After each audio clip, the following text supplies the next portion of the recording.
friends now, she gets it. It's always a pleasure to see our two most avid adventurers again. Looking for the next challenge, I see. Actually, we do in fact have a rather urgent commission that is still open. Having read the details, however, I don't believe you'd consider it to be lucrative. Don't worry about that. We were just kidding. So what's the situation? To put it simply, the requester is looking for a temporary replacement actress for their musical. The original cast member ran into some issues and is currently unable to perform the role. But the troupe has also been experiencing some financial difficulties, so unfortunately they cannot afford to pay the replacement actress. That does sound like a tricky situation. So basically they're looking for a volunteer? That's right. Our adventurers reached out to many actresses, but none of them were willing to take the job. There are only a few days left until the performance. If they can't find someone in time, they'll probably have to postpone the show. And delays tend to create all sorts of new problems. Got it. Oh, this one's a doozy. What do you think, Traveler? Any ideas? Even if we took the commission, neither of us have any experience starring in musicals.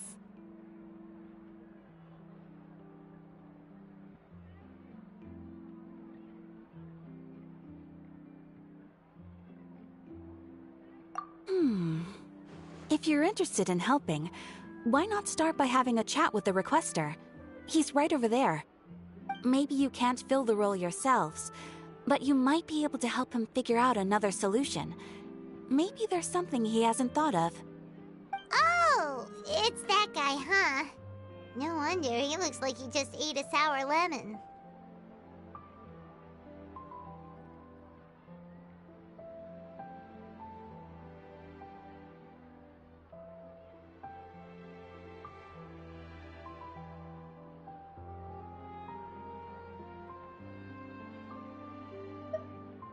Hyman approves! Let's go!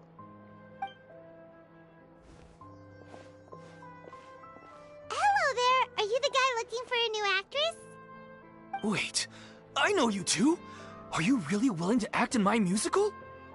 Wow, sounds like we're pretty famous in Fontaine already. But to answer your question, neither of us have any experience in musicals. But we heard that you're in a bit of a bind, so we figured we could at least try to help you think of a solution. Ah, I see. It's okay. I knew that asking for a volunteer was a long shot. If we can't find someone to step in, we'll have no choice but to cancel the show. It would be such a shame.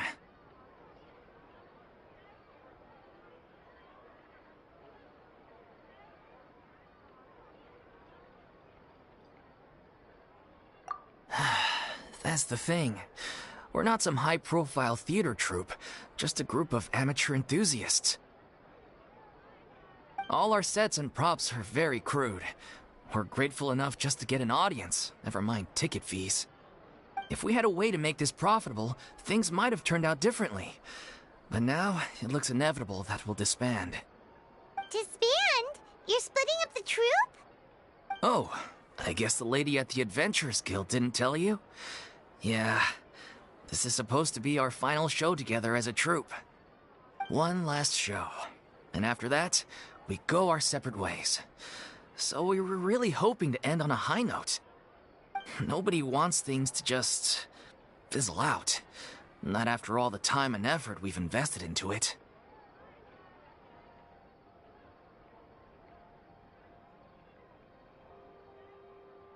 Yeah, the leading lady, in fact.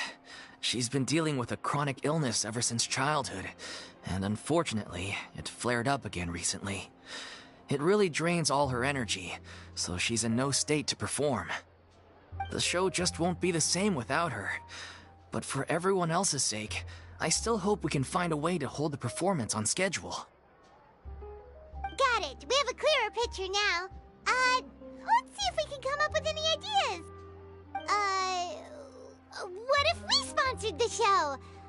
Traveler, how much more are you carrying? Please, there's no need to go that far. I wouldn't feel right asking such a huge favor, and I can't promise that we'd ever be able to pay you back.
good point.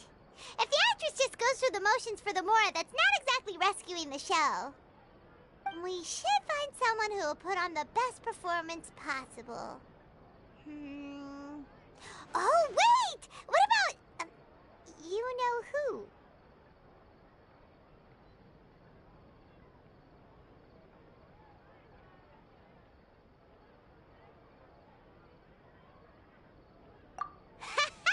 That's how you know we're the best of partners.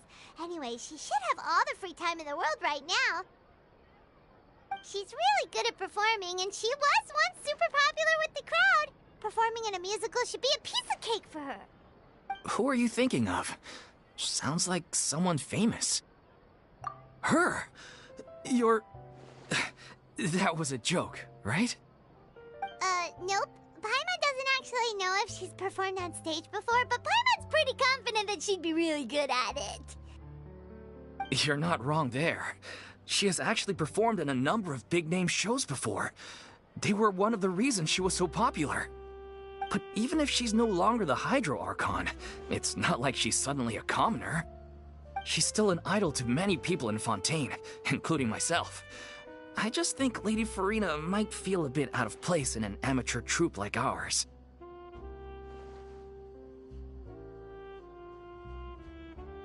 Well, yes, but... Fair enough. I mean, if she was actually willing to, then of course I'd be honored to have Lady Furina star in our show. I'm sure the rest of the troupe would be delighted too. I'm sure everyone in our troupe has probably dreamt of performing on stage with her one day. Of course, it all depends on whether she's interested. She might consider this opportunity beneath her. No point in stressing about that. We'll only know if we ask her. And besides, things are different now. There's no reason for her to be all high and mighty anymore.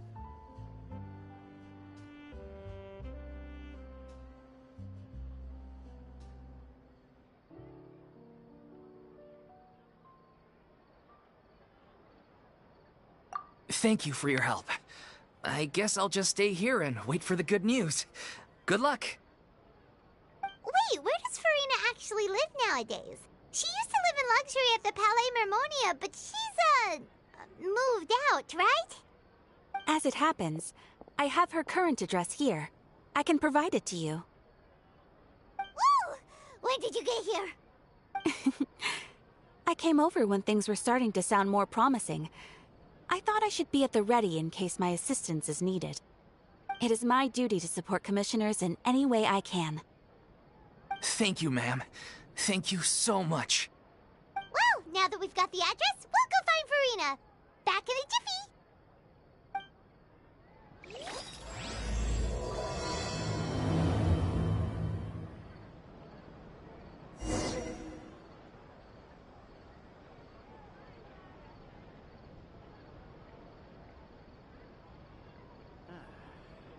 I can't believe they're seriously asking Lady Furina.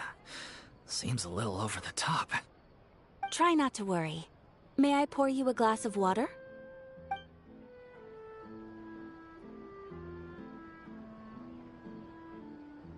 Time itself is a silent song.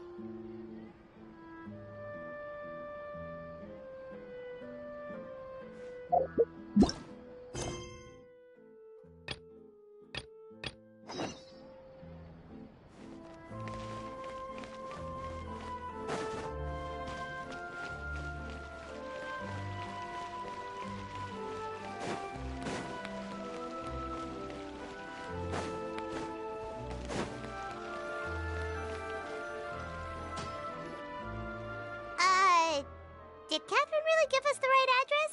She lives here? Not that there's anything wrong with this place, it's just, a bit of a step down from the Palais Mermonia. You know, it's common courtesy to make sure the homeowner isn't in earshot when you're denigrating their abode. Ah! Okay, when did popping out of thin air become all the rage? First Catherine and now you? I was just out on a shopping trip. I ran out of macaroni, so I went to grab a few more bags. I used to have a much wider range of choices when it came to food, But now I'm finding that simple, traditional home cooking can be quite delicious too. Not at all. As long as you have different kinds of sauces in, you can have macaroni and tomato sauce one week, macaroni and bolognese the next. Oh, sounds like you're really struggling to cope. How rude! Questioning my cooking skills. The audacity! It's not like I have a very eventful life these days. Actually, I barely leave the house. So I don't see how it's unusual that my meals are a little simpler now too. Besides, I'm sure I could master dishes like la lettre faucilor or blubber profiteroles in no time, if I felt so inclined. Ah, there it is. You don't know how to cook. Not yet, maybe, but...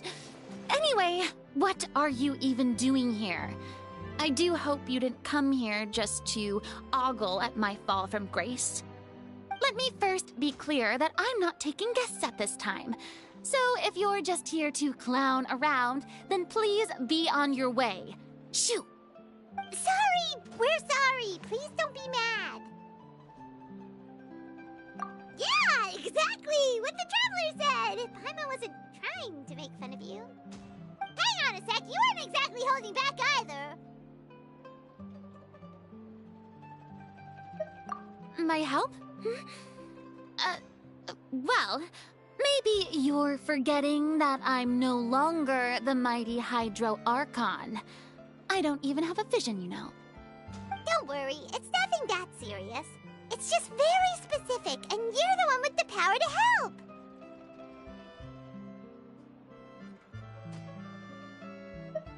Oh? Well, if that's the case, then fine. I'll spare you the lecture about your attitude just now. So tell me, what specifically makes this matter so specific?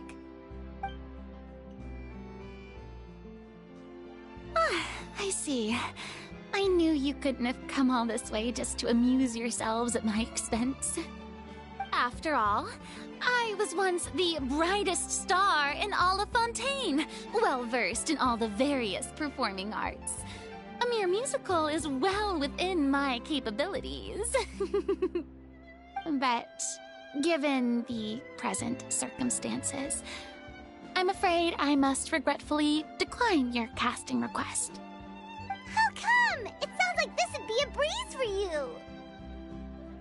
True, but I have made a decision to retire from the stage. Although I am no longer required to play the role of the Hydro Archon, the time I spent inhabiting that character has left an indelible mark on me. Centuries of pretending to be a different person changes you completely. I'm not the same person I once was. Of course, that can't be undone now. It's too late, and I have no intention of reinventing myself all over again.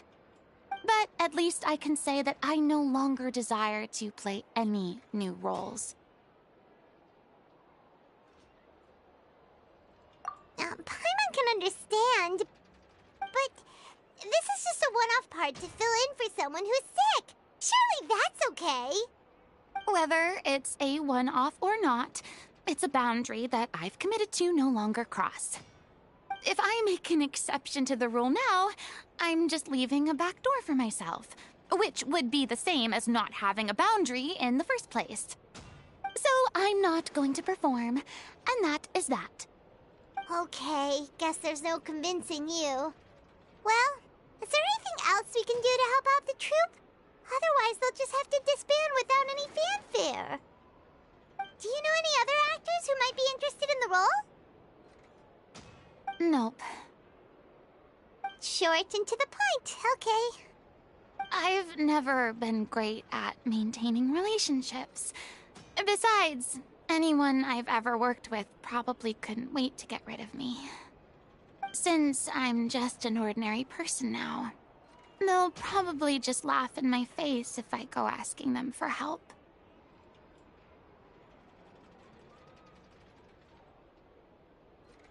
True, but I mean, could you even blame them? I show up out of the blue, begging and groveling for their help with a show they won't even get paid for? Oh, no way.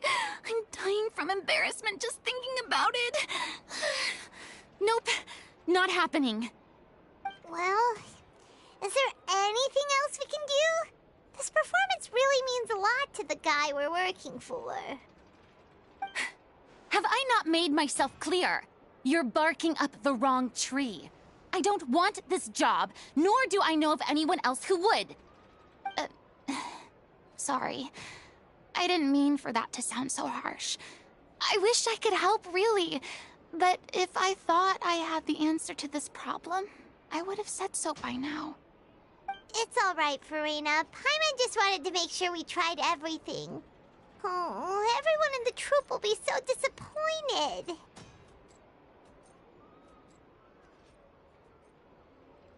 Yeah, I guess that's all we can do now. All right, then. We'll see you around, Furina. Toodaloo to you, too. I'm...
It's too bad, but we have to respect Furina's decision. Maybe the thought of performing brings up too many painful memories now.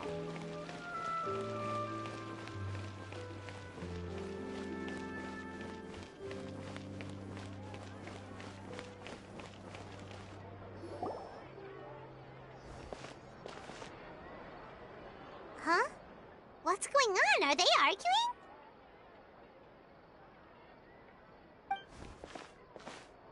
That's besides the point. I'll ask you again. Why did you start looking for a replacement without my consent? When did I tell you I'm going to take a step back? You didn't need to say it. We've known each other for how long now? We know the signs. But you never tell us about your illness, even when it's clearly flaring up. And that gives you the right to make a decision on my behalf? Shortly after you left, the troupe's lead actress came to the Adventurers Guild. She believes that she's healthy enough to perform. Excuse me, but can you both take a moment to discuss something else for now? The adventurer assigned to your commission has returned. Sorry, I was just dealing with a little misunderstanding. So, how did your conversation with Furina go? Sadly, it's a no from her. We tried to persuade her, but she wasn't having it. She doesn't want to play the role for personal reasons. I see. Well, circumstances have changed a little, so maybe that's not such bad news after all. You see, our leading lady has just informed me that she's well enough to make it to the show after all. Staging the musical with the full original cast was always the dream, of course. Oh, right! Sounds like everything worked itself out then.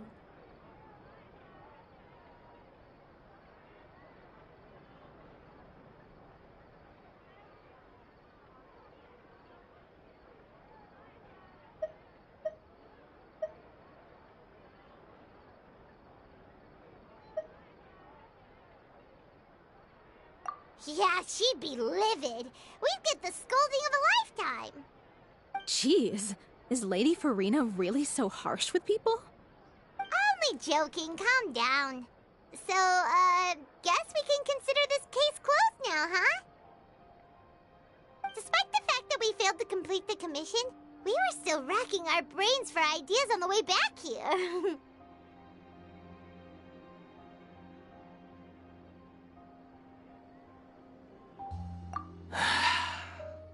Look, there's no point arguing with you about this anymore. You've made yourself very clear, so I'll stop looking for a replacement. This is the last chance we have, though. If your illness flares up again, there won't be time to find anyone to replace you. So, are you absolutely sure you'll be able to handle it? The whole team is putting everything they have into this final performance. We have to make sure it goes ahead. Yes, I'm completely confident. I've been taking a new medication from the doctor, and it's working brilliantly. I'll definitely be able to tough it out until the performance day. I share everyone's desire to commemorate all our years as a troupe with a proper farewell show. So the last thing I want is to be left out. Every one of us thinks of this troupe as their home, myself included. You're right. I'm sorry. I let myself get too worried about the show. I should have asked for your permission first. All's well that ends well. Sounds like the show will go on.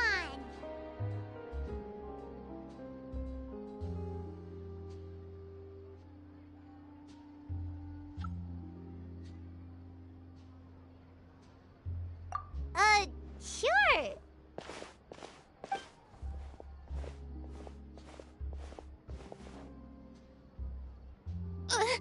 Hey, how did you... I was just passing by because I realized I forgot a couple of items on my shopping list. All right, I'm coming. No need to drag me.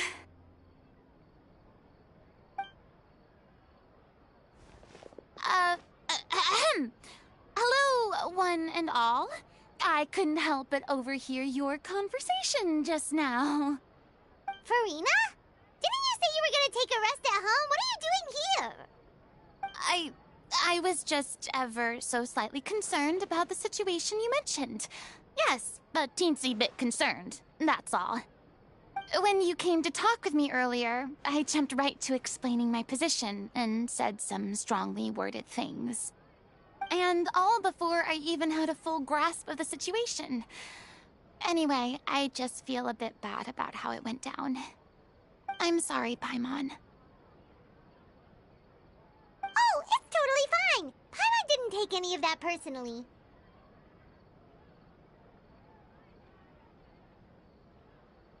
You really have a knack for asking the most uncomfortable questions, don't you?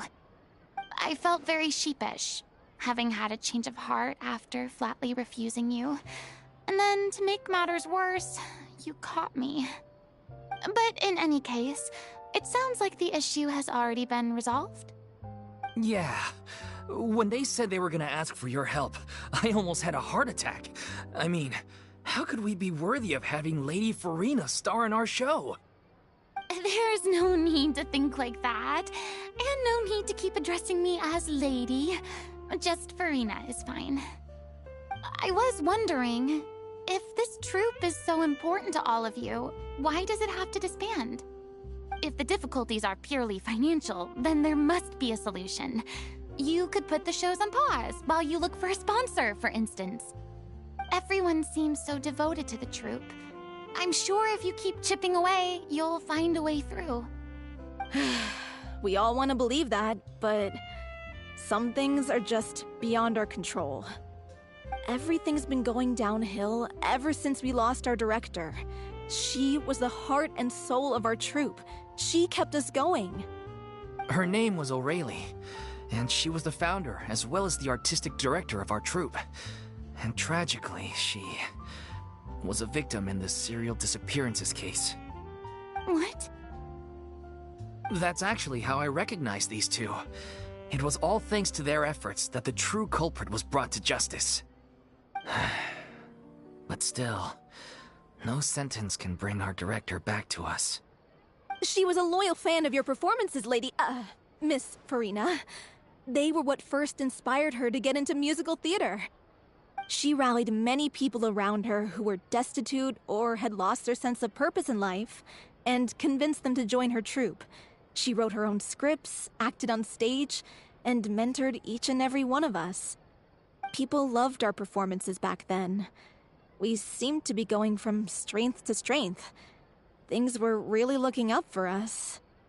And then disaster struck. Yeah. After that, the entire troupe fell into disarray. None of us know anything about script writing, let alone how to handle the business side of things. We've been doing the best we can. But despite our efforts, things are slowly but surely falling apart. It's agonizing. But ultimately, we'd rather end things now on our own terms than stick it out to the bitter end and watch all our dreams turn to dust. Oh.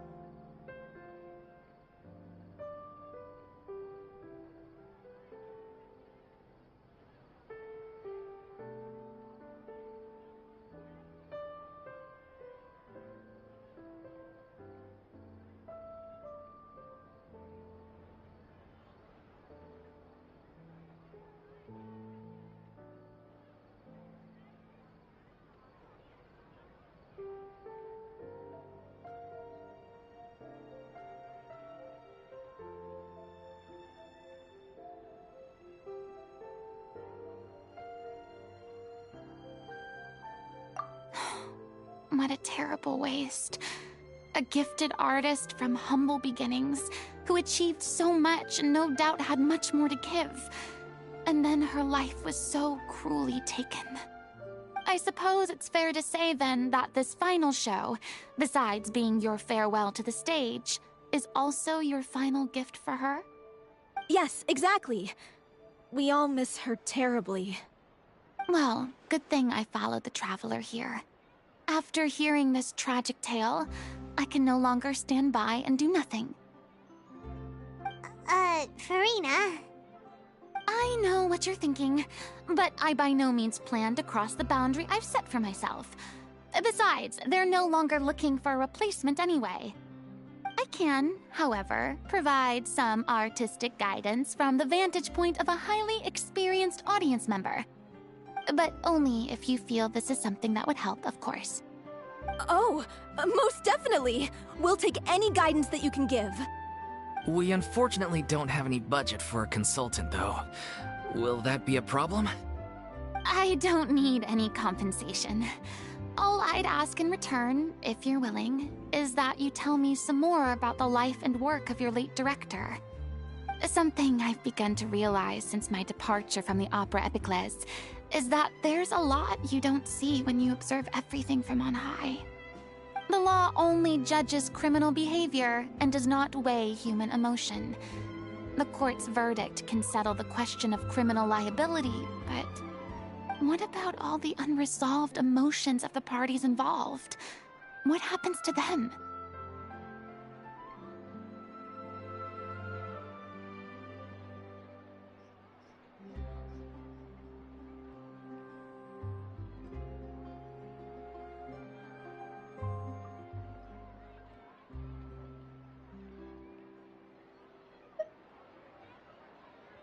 An interesting answer.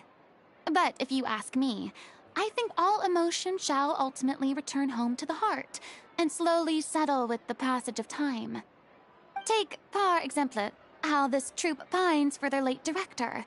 Things such as this I have never witnessed before, and so I should like to observe, perchance to understand. Huh. Still a fan of your old dramatic monologues then, huh? You just want to get back in on the action, don't you? No. This is a completely different situation. Pearls before swine. Ah, the name's not Swine, it's Paimon! Would you be willing to join me? Come on, take a break from adventuring to listen to a story.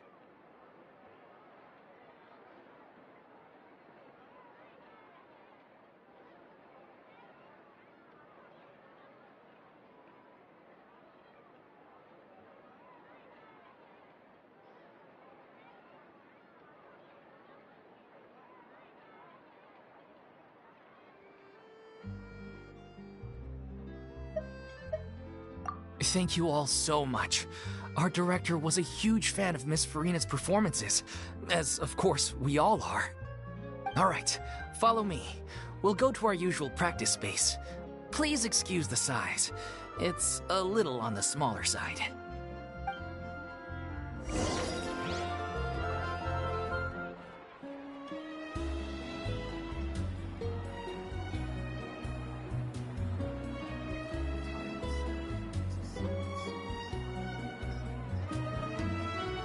Tea parties are a must for the well-mannered. If you'd like to learn the proper etiquette, I'd be happy to teach you.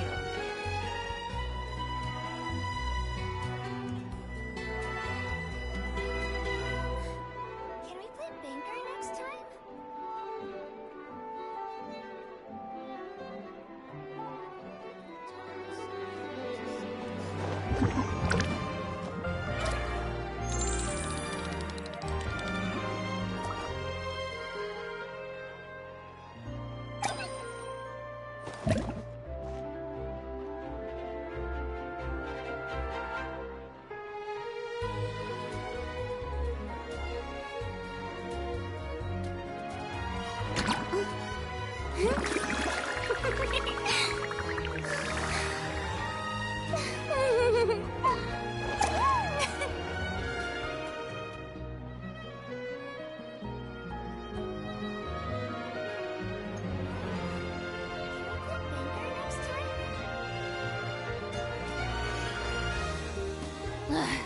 Boring!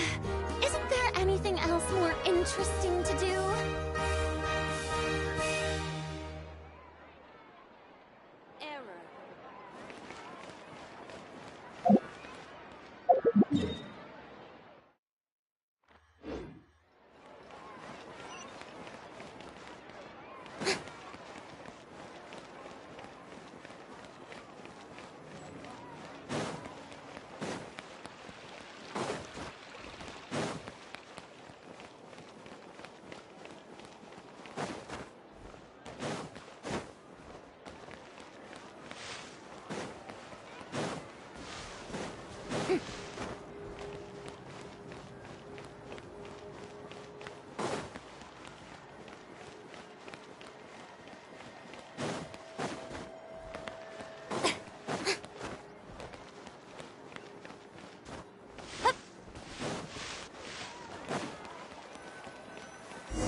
Huh? Lady Furina? What's Lady Furina doing here? Hello all. Allow me to explain. As of today, Miss Furina will be supporting our production of The Little Oceanid in the role of artistic consultant. These two over here are the ones that made it possible. They kindly reached out to Miss Furina on our behalf. I'm sure they need no introduction. You bet! That was the trial of the century! You helped bring our director's murderer to justice. We can't thank you enough. Oh, please don't mention it. We're just here to join in on the fun. So, you were saying The Little Oceanid? Yeah, that's the name of our final show. It's an unfinished script left behind by our director. One of our greatest regrets is that she never got to complete it. So, if we can bring it to the stage and make it a successful show, we can all take some solace in that. Wait, but if it's not finished, then...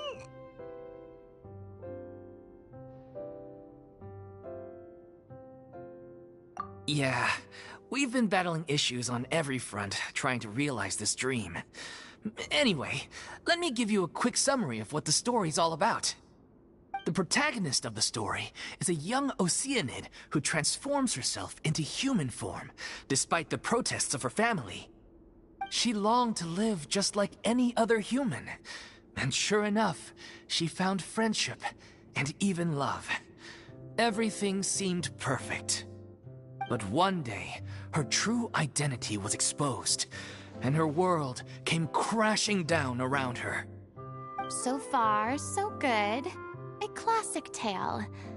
What happened after that? That's one of the issues we've been trying to deal with. Unfortunately, this was as far as the director got with her script. We need a proper ending so we can bring this musical to the stage. But people have different opinions on which direction to take it in.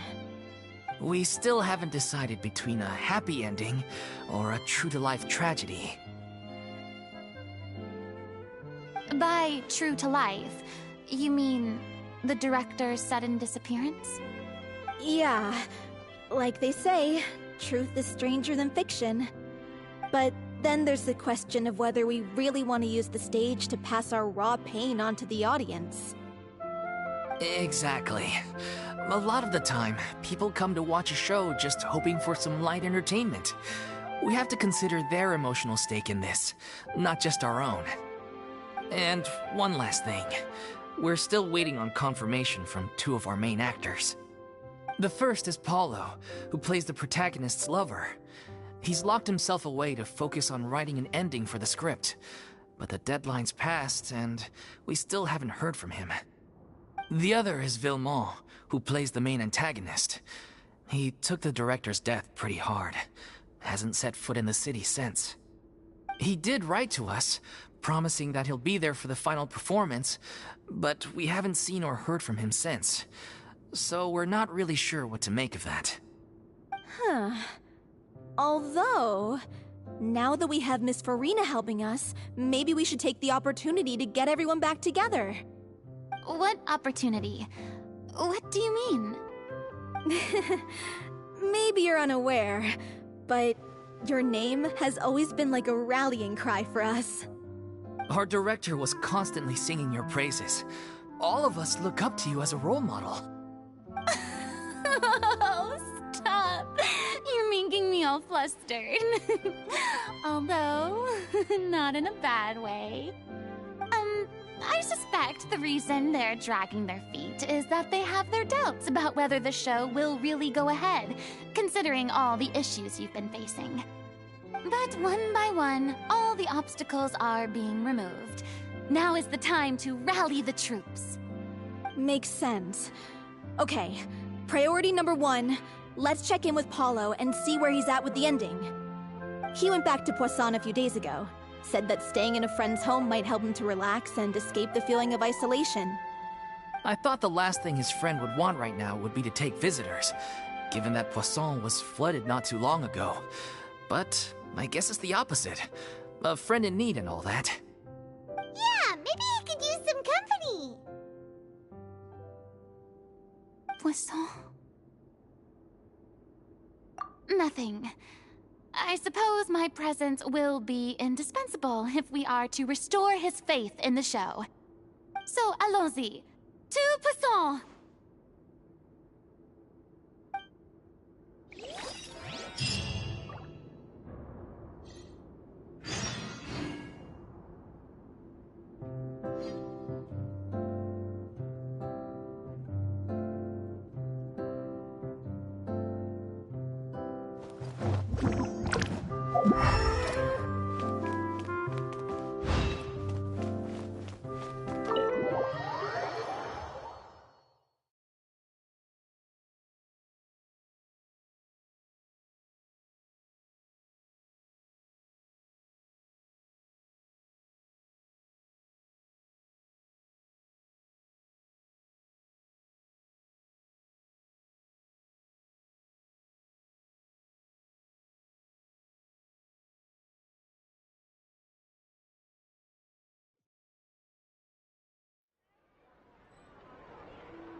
too popular can be such a hassle. Who knew the people would adore me so much?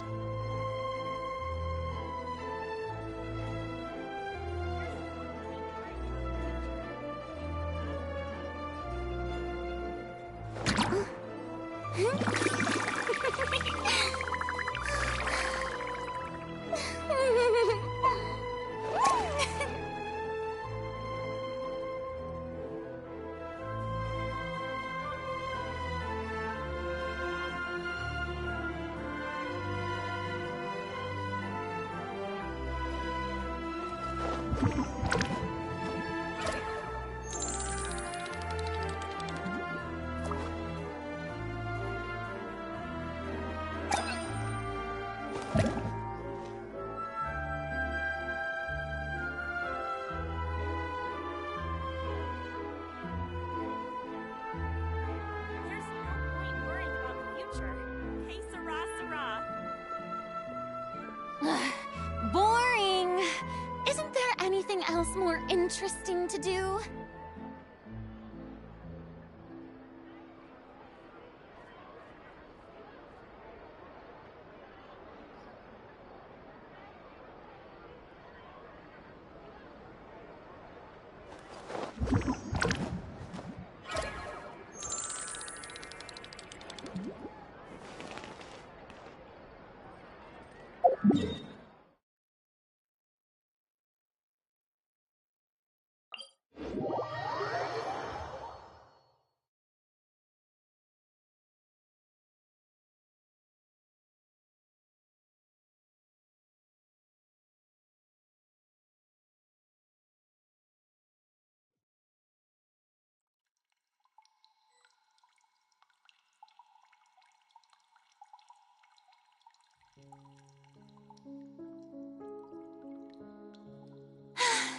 Being too popular can be such a hassle. Who knew the people would adore me so much?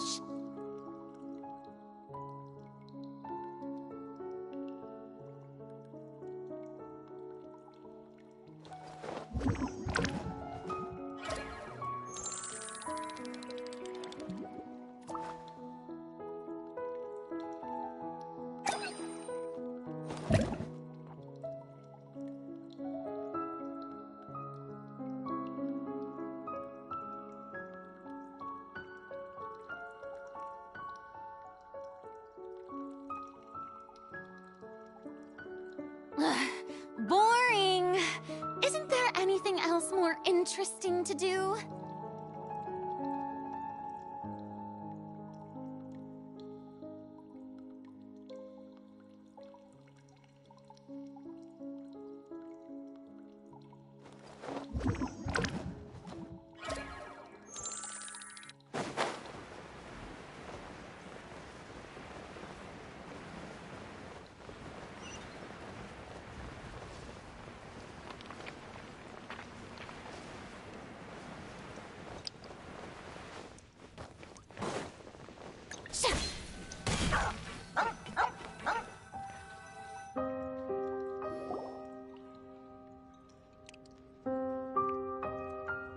If I remember correctly, this is where he's staying. Who is it? It's me. Is the script ready? You came all the way here for that? All right. Forget that for now. Just come on out. We've got some great news. Nice try. Look, just give me some time, okay? I'm just wrapping up this last part of the script. I'll be out once I'm done. Okay, then. Looking forward to your masterpiece. So, as expected, he's missed the deadline. The ending is one of the most important parts of the show. Even once he's done, it isn't final until we've all had the chance to read through and make sure we agree on it. Someone told me they'd just seen you in Poisson. I assumed it was a case of mistaken identity, but sure enough, here you are. And Furina, too. I was wondering if we might run into her. So, you're here for Paolo? Looks like he could be a while, so feel free to take a stroll around town in the meantime. I've made all the arrangements already. Oh, it's okay. We can just wait here. Thank you for being so considerate, Miss Navia. That sounds wonderful. We'll take that stroll. Get over here, you! How oblivious are you? How are things in Poisson now? Any better? Things are on the mend, but it's a slow process. Some people may never recover from the trauma they experienced.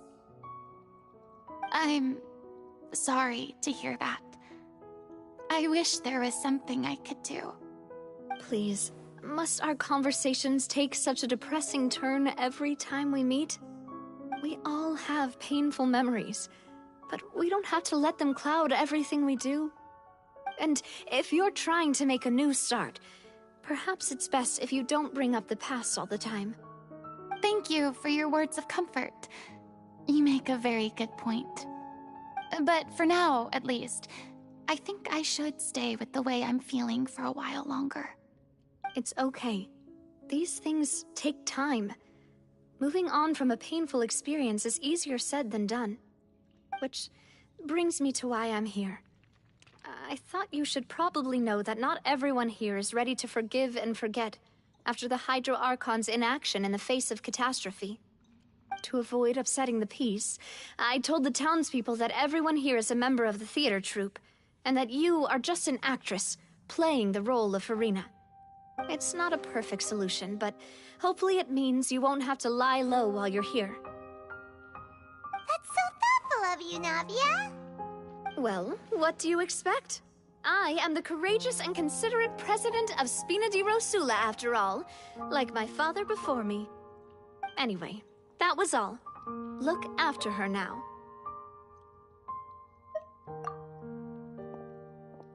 Off we go then. Let's take a look up there.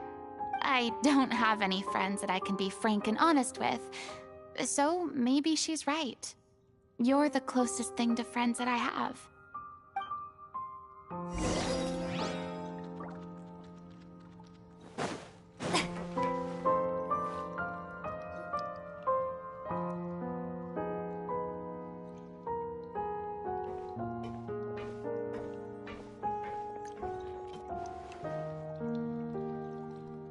I'm so grateful that Miss Navia was so understanding.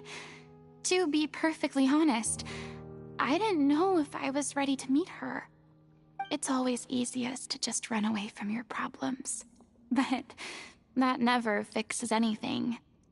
You can't get around the obstacles without facing them. So that's why you were nervous when they brought up Poisson. Yeah. I'd be lying if I said I wasn't scared of coming back here. Still, I felt it was something I had to do. As I was saying before, I want to see for myself the things that I never could in the past. I'd be overjoyed if the people here could find it in their hearts to forgive me. But they're more likely to unleash a tirade of vitriol against me, which, of course, I completely understand and accept. Yeah, I can tell people are watching me. I'm sure some people here see the idea of someone coming to Poisson dressed as the Hydro Archon as extremely disrespectful. I used to be terrified of the gaze of other people, especially when they had suspicion or resentment in their eyes. I guess I wasn't quite ready for this after all. I'm not surprised you're making yourself go through all of this.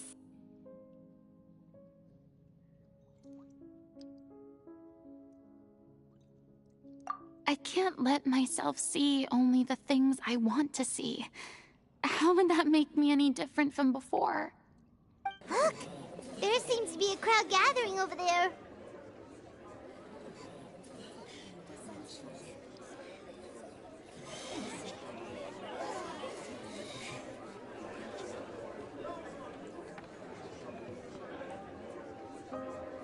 Probably time we made a move. How about we check out Spina di Rosula's ship? We should have a view of the whole of Poisson from there.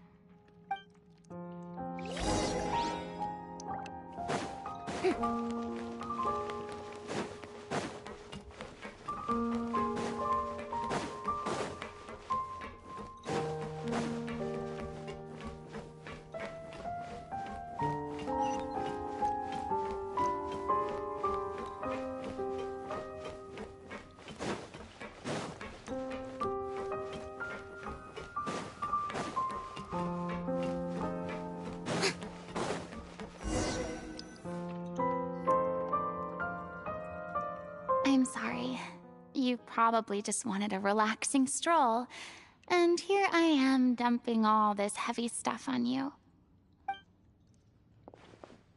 We don't mind. It's actually refreshing to see a different side of you. Great. Well, I appreciate your company, so please don't disappear just yet.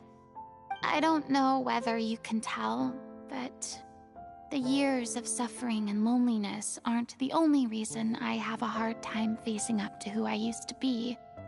As I stand here by the ship, I can't get the images of the rising water out of my mind. One after another, people were taken by the water. All those treasured lives and memories washed out of existence in an instant. They thought their god would protect them. They had absolute faith that when disaster struck, a divine power would save them from harm. And all the while, I played my part to perfection to convince them that was true. But then the floodwaters finally came, and the Hydro Archon did nothing. You shouldn't look at it like that. You're only doing your duty. I've had to go through so many moments like that for the sake of protecting the truth. As time went on, it got harder and harder to bear, and I became more lonely and isolated. Eventually, I realized I had nothing left except the truth. I became terrified of completely failing in my task, and was haunted by the thought of being left all alone, weeping on my throne. Fortunately, we were able to avoid the worst-case scenario thanks to the help of heroic individuals such as yourselves. Everyone rose to their responsibilities, and I finally regained my freedom. But on some level, freedom also means no longer being needed. I have no further use to people. Paimon would have never imagined you'd see it that way.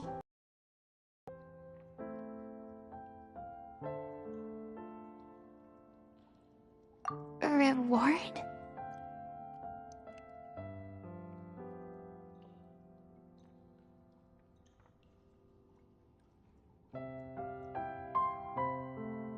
I guess so.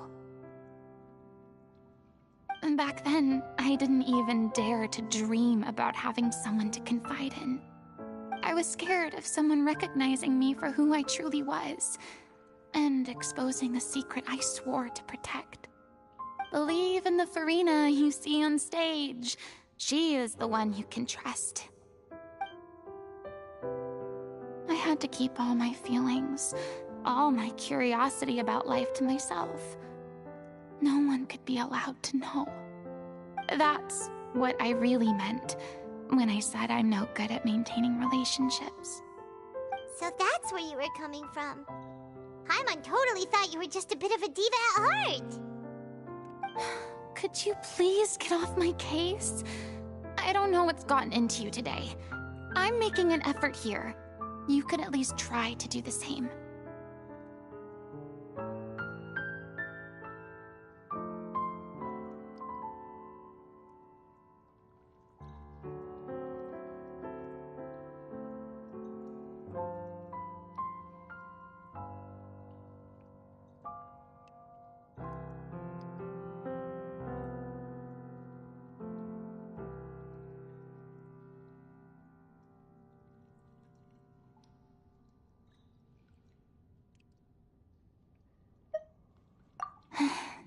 I do. I once had nothing but the truth, and now I'm finally free to live my own life again.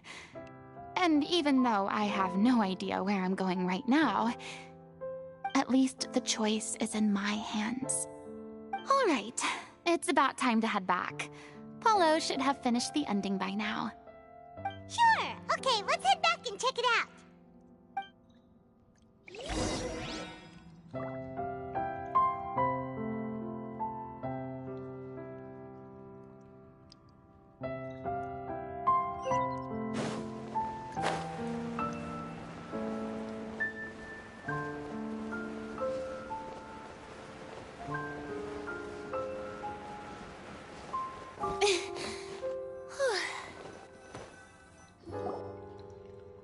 say you needed to watch what you eat? You're supposed to be cutting down on fried foods, not wolfing down copious quantities of fish and chips, you know? Come on. It's not every day we get to dine at Spina di Rosula's expense. Can you believe how generous she is? I'm not about to pass on free food. Anyway, my character doesn't need to be slim and good-looking. That's your job. Are you kidding me right now? It's not your character's health I'm worried about, it's yours. I've spent my whole life battling the effects of ill health, and it kills me to watch you willingly ruin yours by filling yourself up with junk all the time. Oh no, looks like they're arguing again.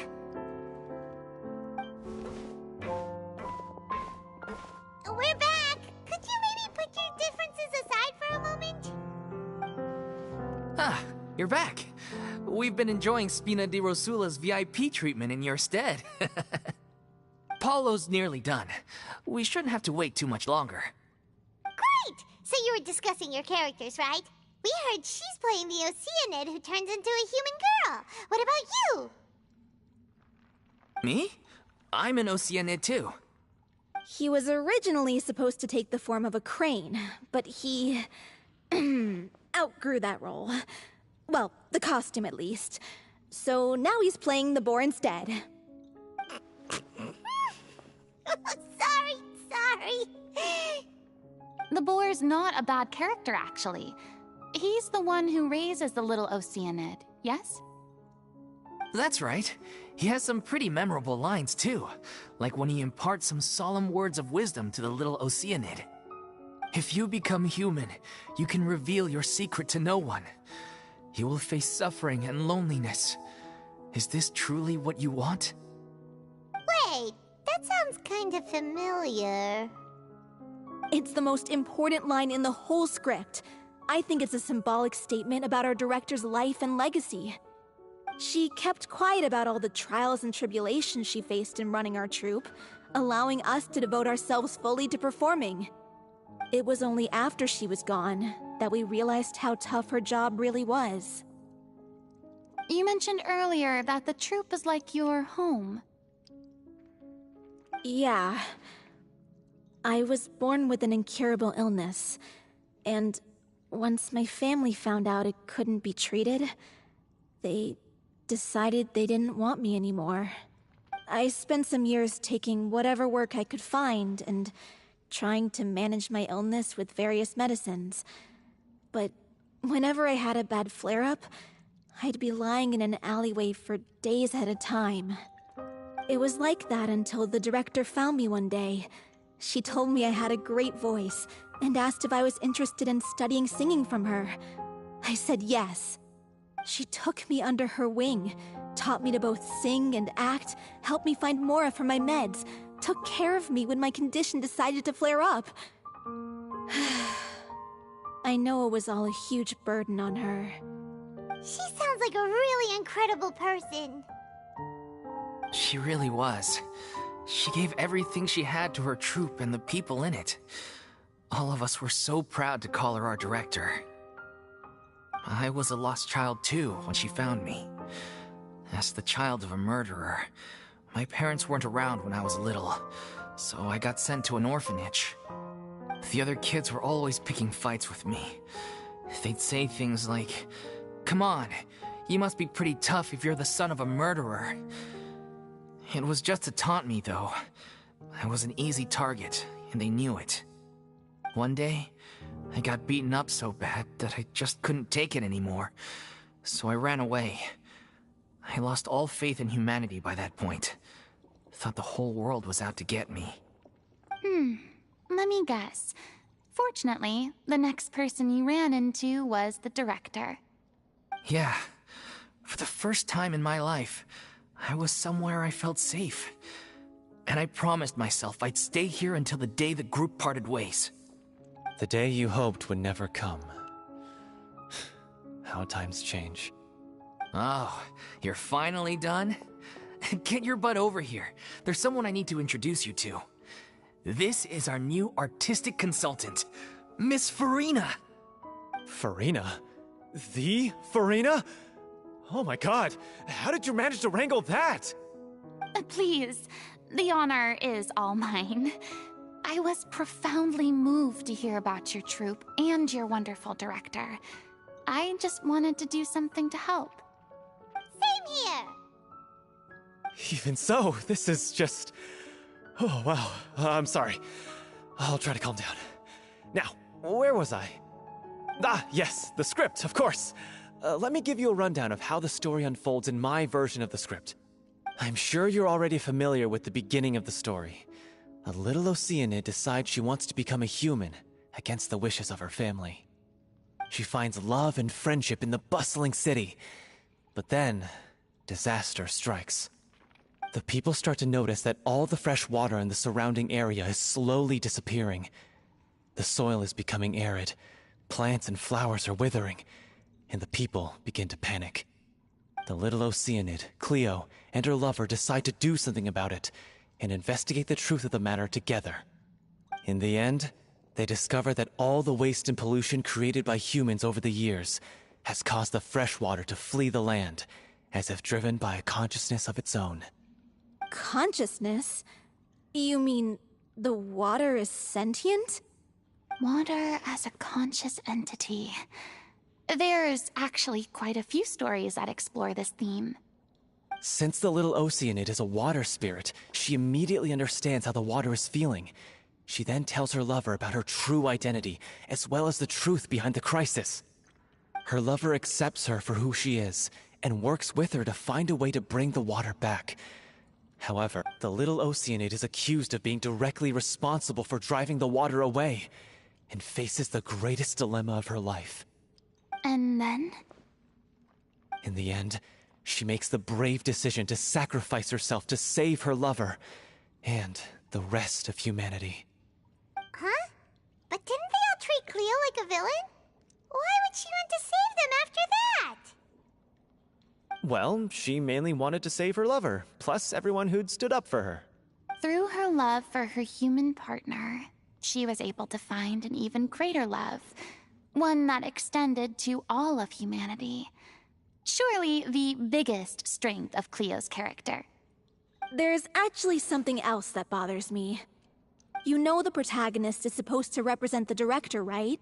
And she never had the chance to become a hero in our world. If we're serious about dedicating this show to her memory, we should make the ending as true to life as possible. What about if the little Oceanid is hounded to death by people who hate her, her lover makes sure her secret never gets out, and humanity continues down the path to extinction? That sounds like too cruel of an ending to me, and perhaps a little irresponsible to present to the audience. That ending would be a perfect mirror to Director Aureli's death, both arbitrary and meaningless. On the day when she went missing, Director Aureli had instructed us all, somewhat out of the blue, to leave the court of Fontaine and wait for her outside the city. We waited and waited at the rendezvous point, but she never came. By the time we returned to the city, she disappeared without a trace. We looked for her.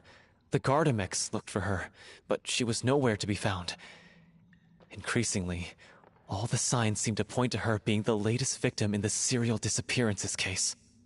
The director was the kindest soul in the world, yet she was senselessly sacrificed for the sake of a so-called experiment by someone who had nothing to do with her at all. But doesn't the way she suddenly told you to leave the city suggest that maybe she had some sense of what was about to happen? It almost seems as if she was moving you to safety. I've been trying to follow up on that ever since, but all my efforts so far have turned up nothing. Villemont might know something, but he won't open up to me. Villemont? The one who's playing the role of the villain? Yeah. He's been overwhelmed by grief. I think the director's death hit him hardest of all. Grief? Guilt, more like. Also, I have a hard time imagining that anyone took it harder than me. Because, well, speaking of the play being true to life, I was deeply, madly in love with Aureli. What? You kept that one quiet. It's time to be upfront with you all. No more keeping secrets from each other. We'll never be able to agree on the ending if we can't be honest about how we feel. I did tell her how I felt once, but she turned me down pretty much straight away. She said that we were all like brothers and sisters to her, and she'd never considered us as potential romantic partners. Not that it came as a shock or anything. It was what I was expecting to hear. So I told her I'd always be there for the troupe, and I'd always be there for her.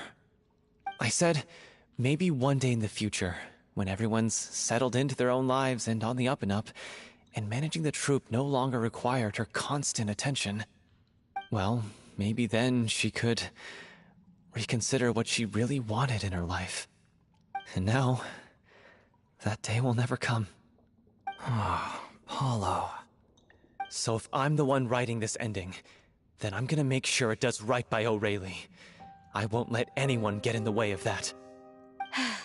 In that case, you have to straighten things out with Vilmont once and for all, face to face.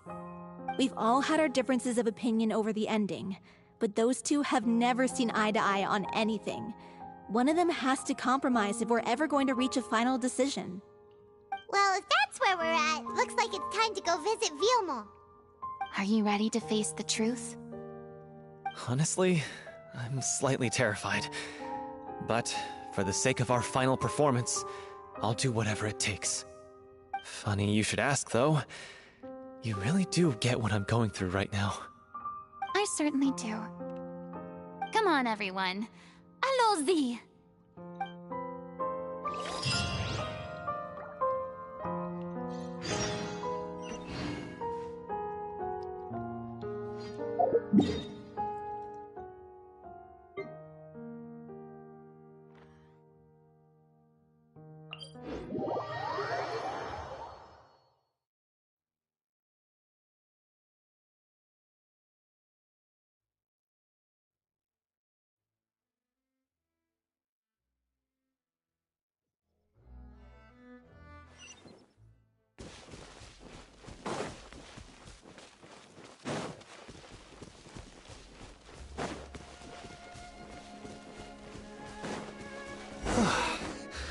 This is tough going.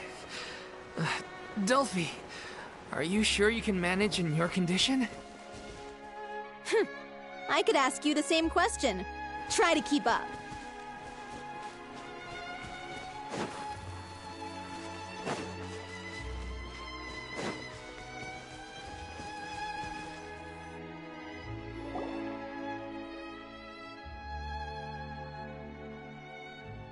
Ugh, as if this journey wasn't tough enough already without a roadblock.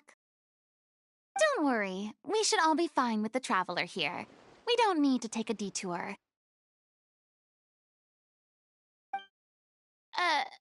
Wait, why are you all looking at me? You're not seriously expecting me to fight, are you? We're just curious, that's all. I don't think anyone's ever seen Furina in a fight before. Yeah, but don't you remember why? The Hydro Archon willingly gave up all her power so it could be converted into indemnitium. Miss Furina said so herself. Precisely! And I'm not even the Hydro Archon anymore, so all my power is gone anyway. As much as it pains me, unfortunately, I should just stay put. I'm more like a damsel in distress more than anything. That sounded so smug. Ugh, secondhand embarrassment is unbearable. Hey, lay off, all right? My bluff is hanging from a thread here. I'm sorry. I got carried away. Please help us out, would you? Aw, too bad. I was so pumped to feast my eyes on fight mode Furina. Sorry to leave all the heavy lifting to you. Don't worry, piece of cake.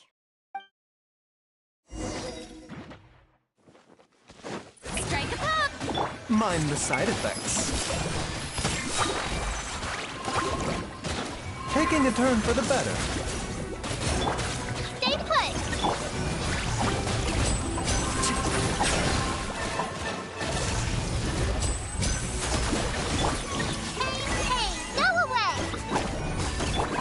bitter pill to swallow.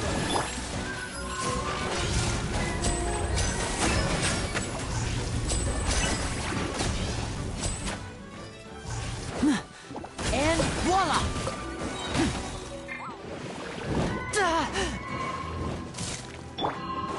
Yoo-hoo! Time to shine! The doctor will see you. A bitter pill to swallow.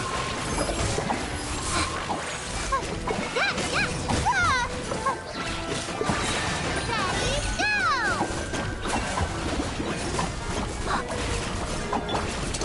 Here comes the finale. Bravo! Good show! You certainly live up to your reputation. Yeah, thank you. Anyway, the path is cleared now, so onwards and upwards.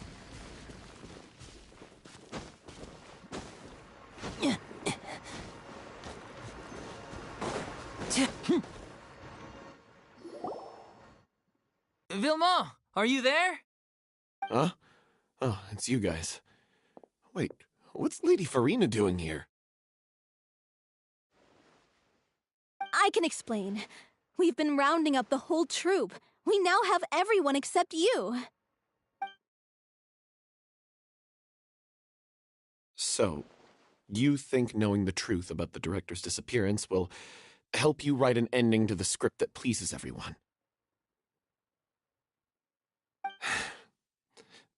I care just as much as everyone else about making the Little Oceanid a success.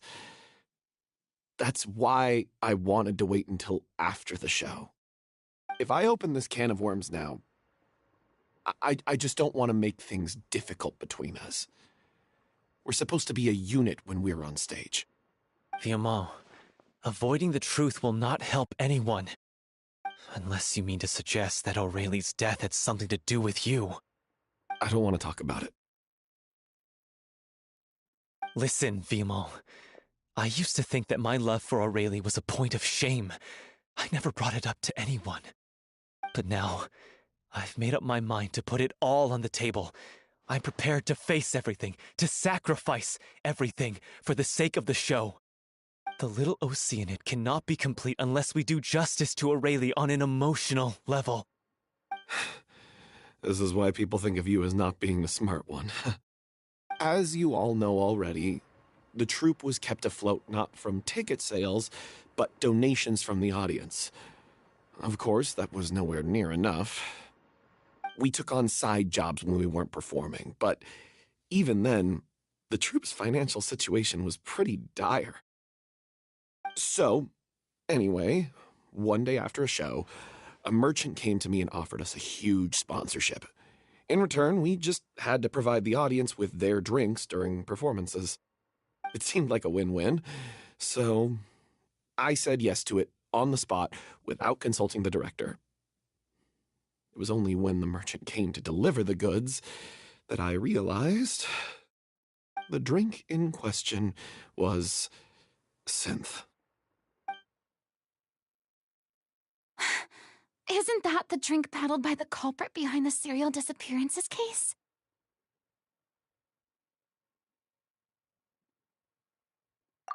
I freaked out when I saw the boxes. And I told the director everything right away. She was completely shocked as well. But she didn't reprimand me for making the decision without consulting her.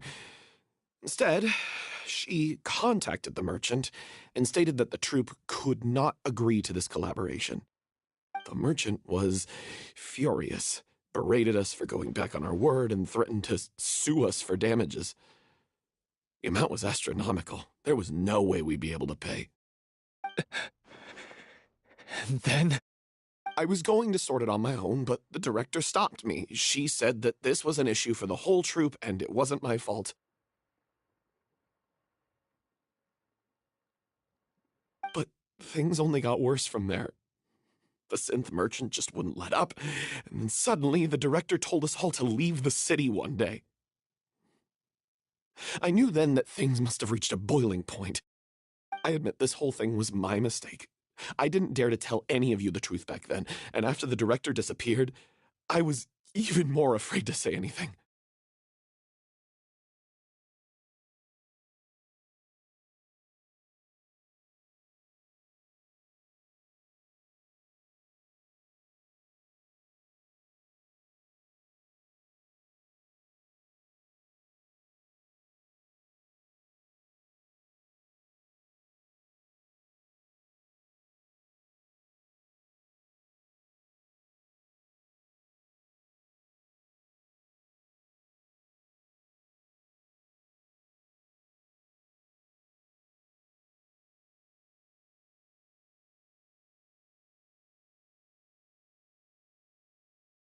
Yeah, I got Aurelie killed. There, I said it. Happy now? Hey, don't say that. You traitor! You knew Aurelie was in danger. Why in God's name didn't you tell us? What do you mean, you were afraid? This was a life and death situation. We could have saved her! How could you be so stupid? Please, try not to get too worked up. Yeah, listen to him. You need to stay calm. Stay calm? How can I stay calm? This guy got Aurelie murdered! She was the love of my life! And he has the gall to try and high-road us, claiming that he kept his mouth shut for the sake of the show! How about taking some responsibility for what he's done? All I can say is I'm sorry. Truly. I wanted to apologize to everyone in the troupe, but that won't bring back the director. What good is my apology now? I'm just a coward who made an awful, terrible mistake that I can never take back. Beat me up if you want. Kill me if you prefer. It's what I deserve.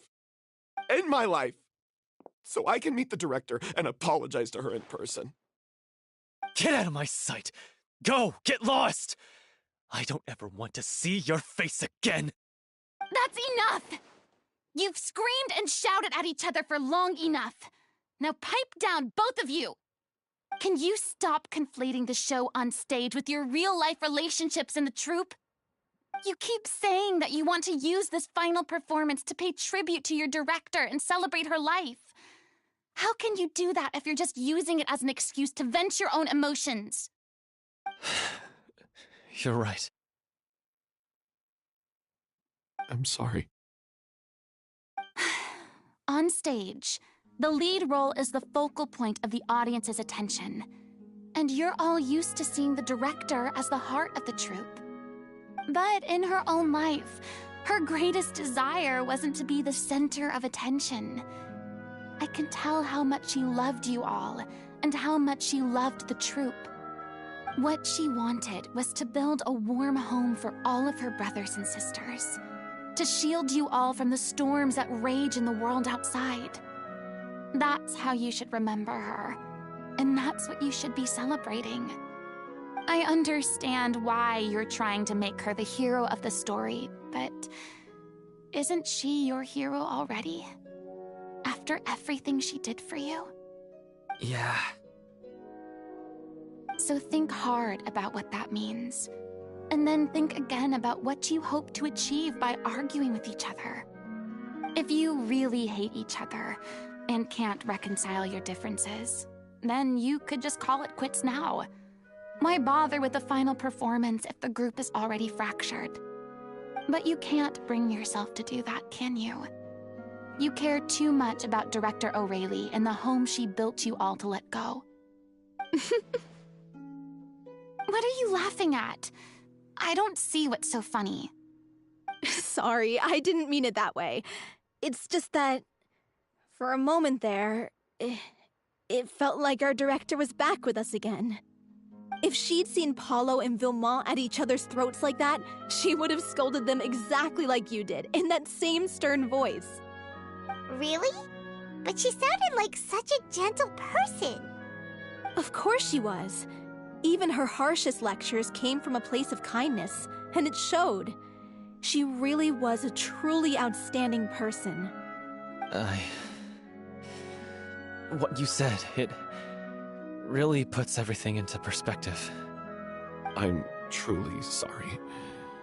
I really meant for this to be a genuine apology, but I ended up making it all about me and my self-pity. It's all right. Let's save all this for after the performance. So, the ending. What are we gonna do about it? Clearly, everyone needs to take a step back for now and reflect on what really matters. When emotions are running high, things get lost in the fray. The end of the story needs to focus back on Aurelie herself. She's the true star of the show.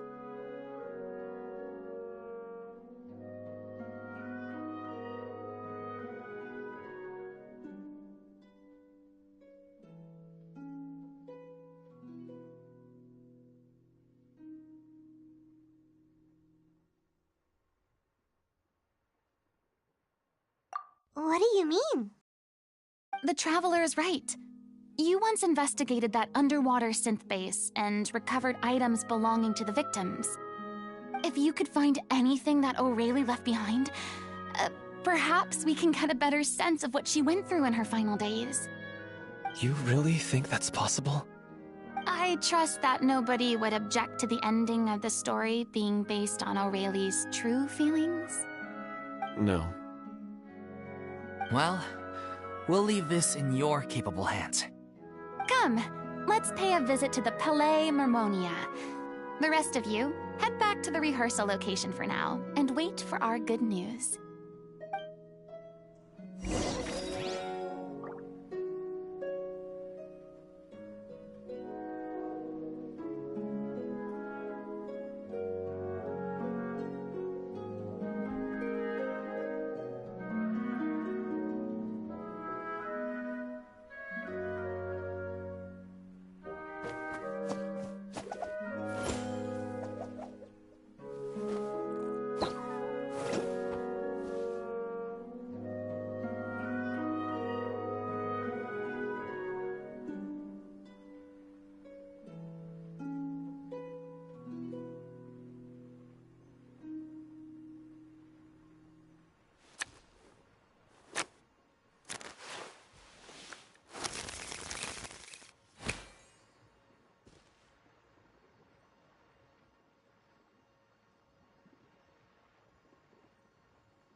I wonder what my dear sister Lynette is doing right now. Missing me to death, I'm sure.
You want to review some recovered items connected to victims of the serial disappearances case? But, that case has been closed for quite a while now.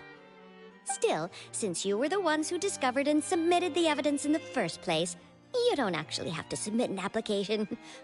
Okay, please hold on. I'll have someone dig them out.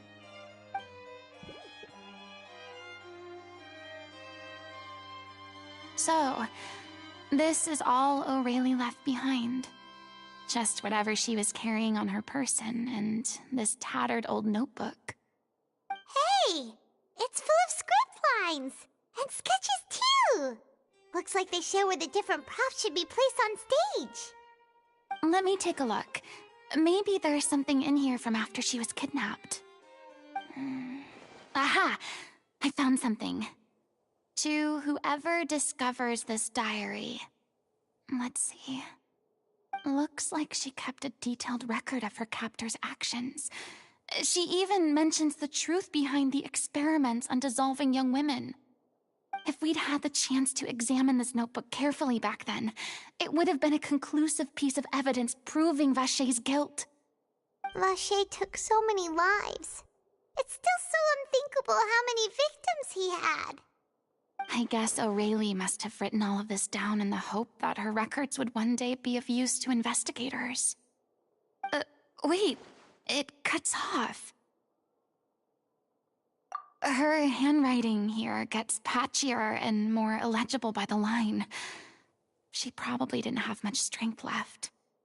Her final words are... I'll let you read them for yourselves.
She was so terrified.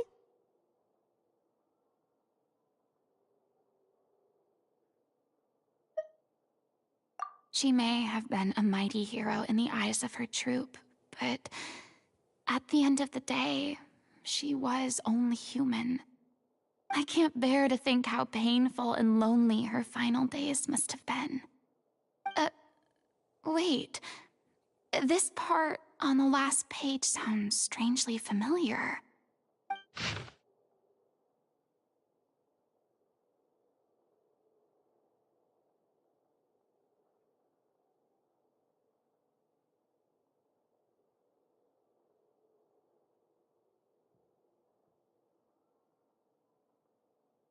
If you become human, you can reveal your secret to no one.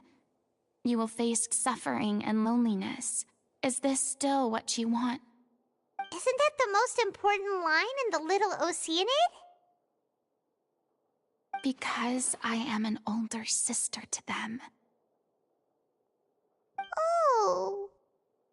So she didn't regret her decision. Even as she sat in silence, waiting for death to come. I'm sure this is what the troupe would have hoped to hear as well. She had their utmost trust, admiration, and love, and she truly deserved it. Let's go. It's time for them to learn Director Aurelie's final thoughts.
She deserves a hero's farewell.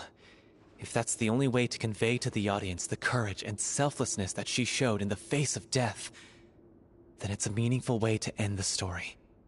Even in the last moments of her life, she was still leaving a trail for others to follow. She did her best to protect as many people as possible, even if it meant sacrificing herself. We know what choice her little Oceanid would have made now. I don't think any more discussion is necessary. Well, Vilmont, if we put the past aside for now, do you think you can bring yourself to go ahead with the show? I will channel all my regret and put it into my performance, to make this a show worthy of our director. I won't ask for your forgiveness, and you don't need to worry about my feelings. This final farewell show should be about Director Aurelie and her alone. Then it seems like we've reached a consensus. I have a feeling that this will turn out to be the most mesmerizing performance of your lives. Really? How can you be so sure when you've never even seen them perform before? Don't underestimate my experience. After watching a countless number of musicals, I've learned one important thing. If you want to move the audience with your music, you must fully commit and immerse yourself in your role, pouring all your emotion into your performance. And aren't human emotions, love, hate, regret, and hope, just the most mesmerizing things in this world? I don't believe anybody could be more committed to bringing this story to life on the stage than they are now. Thank you for the vote of confidence, Miss Furina. And thank you for supporting us through all this. Then, let's not delay things any longer. We need to discuss the details of the ending and get it nailed down once and for all. Actually, before that, I'd like to make a proposal. During the curtain call, please allow me to use the director's name instead of my own. Huh? But then... After all, this role was originally meant to be played by the director. I'm just filling in for her. Besides, a role commemorating her life should be associated with her name. Well, if you're sure you're okay with that, I have no objection to it. Now we're talking like a serious acting troupe. All right, I'll leave you to fine-tune your musical while I go and procure a stage. Procure a stage? Oh, it's okay. Our usual place doesn't need a reservation.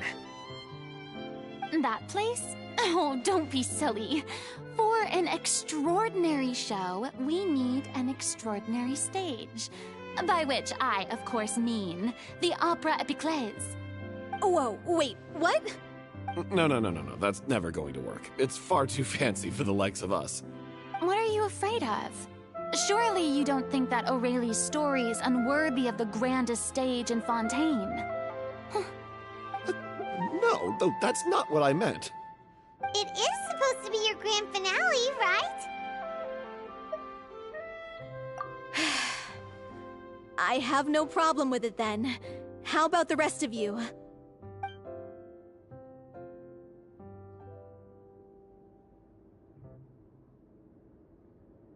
I'll take your silence as a yes.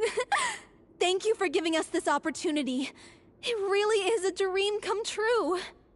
Well, then don't disappoint me. If you mess this up, it'll reflect poorly on me too. Come on. We'll need to get the go-ahead from Nerilette. I know just where to find him.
Look at that!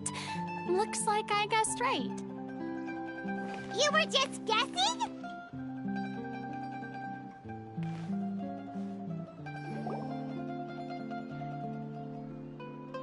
I knew you'd be here. I'm here merely for a short break. It has been a while, Miss Furina. And you too, Traveler in Paimon. What might I assist you with today? I would like to book the Opera Epiclese for an event. You see... I understand. The process for booking the Opera Epiclese is complex and can be somewhat cumbersome. But given that the request is coming from the three of you, I see no reason to make things unduly difficult. The story of the little Oceanid is most fascinating. I'm looking forward to seeing it performed on stage. I will say, however, that I am surprised to see your passion for the performing arts rekindled after all that has happened. Huh? What do you mean? Do I look excited? Yes, and this is the first time that I've seen you like this since your departure from deityhood. At first, I just felt bad about rejecting them, so I wanted to learn a little bit more about their situation. But one thing led to another, and... well, here we are. In the past, we sat in our high chairs in the court, giving our opinions on isolated cases, all while knowing very little about the human stories behind each and every one. Maybe it's because I finally become an ordinary person and gained my freedom, but I've developed a great sense of curiosity about their lives. I am truly delighted to see you find a new lease on life. Now that you've regained some confidence, have you had any thoughts regarding a return to the stage? Why would you suddenly ask a question like that? Well, if the Little Oceanid turns out to be a great success, it will no doubt become a classic. Many theater companies are certain to add it to their repertoire. The experiences and decisions of the protagonist Cleo are all modeled after your own. Naturally, this makes you eminently suited to playing the leading role. It would truly be a shame if you did not take this opportunity to allow audiences to enjoy your outstanding acting talents once more. Haven't I already made myself clear? I won't act or perform in any role ever again. No exceptions. Nor do I think it is any great shame. There is no lack of fine actors or inspirational stories, either on or off the stage. This experience is a case in point. I feel like I've learned a lot, and it has already been well worth the price of admission. I must admit, though, I'm a little envious. They're quite fortunate to be able to bid farewell to their past in such a magnificent manner. I see. Well, I'm glad to learn that you have found a role to play that you enjoy, be it on the stage or not. I sincerely hope the show will serve as the grandest of finales. I will have my staff book the date and mail the relevant paperwork to the troupe once the details are confirmed. Thanks, Nervalette. You are very welcome. Many people were once enthralled by Lady Furina's performances, myself included. I hope that one day she'll be able to understand that our appreciation was always sincere.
Good news, everyone!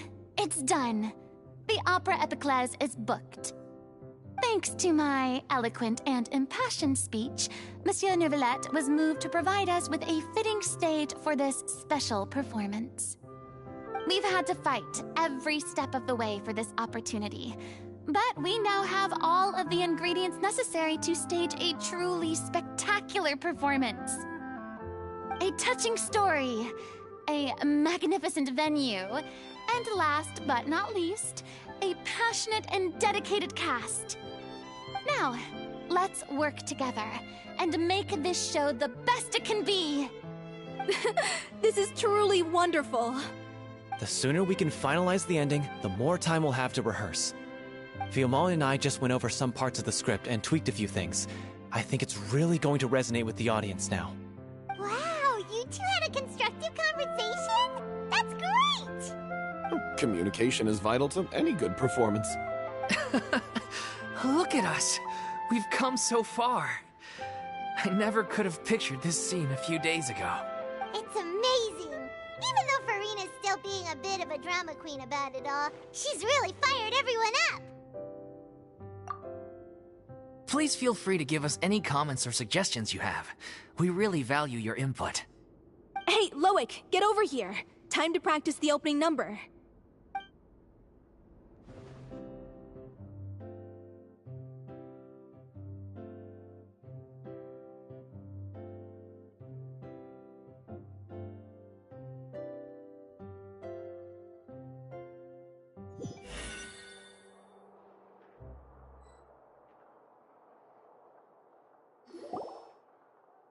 Cursed Cleo.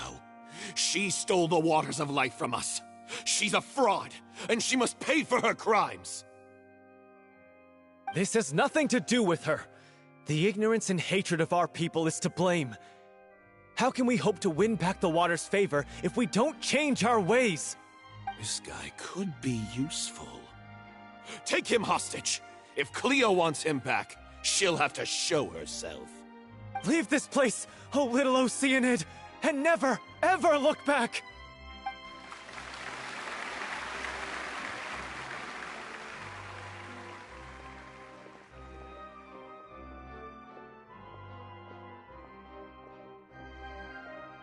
Everyone's really throwing themselves into their roles.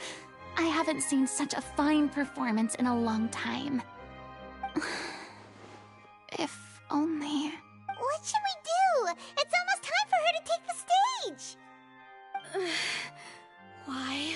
Why does it have to be now? Hey, what's going on? You're due on stage any second now. Oh no, not again. But why? What about your new meds? Did they stop working?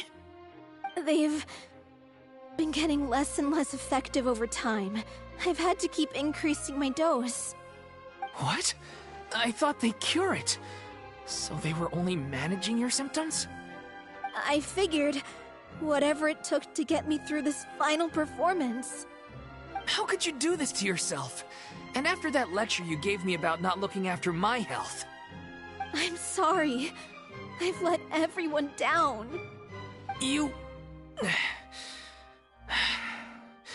This is a conversation for another time. How can the show go on without its star performer? Miss Furina, I'd like to make a request of you. Say no more. If you're sick, you need to rest. I know what you're going to ask. Loic, your character has no more scenes, correct? Oh, yeah. I think my scenes are all done. Although, I do have one more line. But I guess another guy in the troupe with a similar voice register could take it. Why? Please take Delphi back to her place to rest. I'll sing the finale. From the sublime to the ridiculous. After all that, everything's come full circle. Thank you, Miss Furina.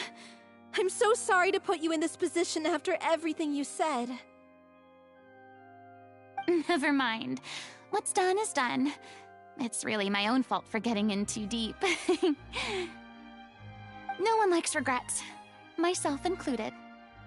Leave it to me. I've watched you rehearse so many times that I've learned Cleo's part by heart.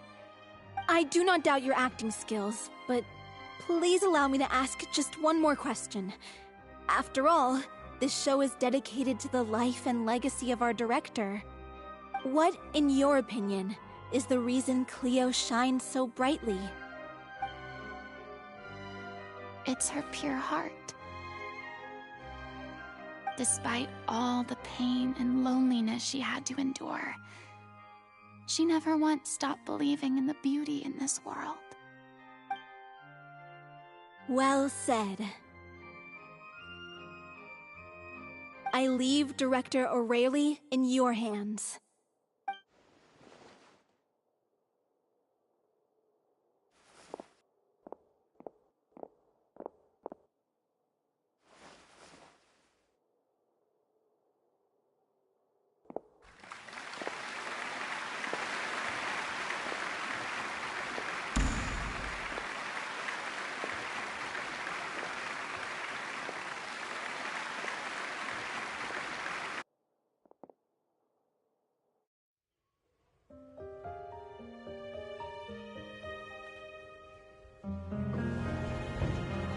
Is she here yet? Let's get here! She's not coming! You're wrong. She's here.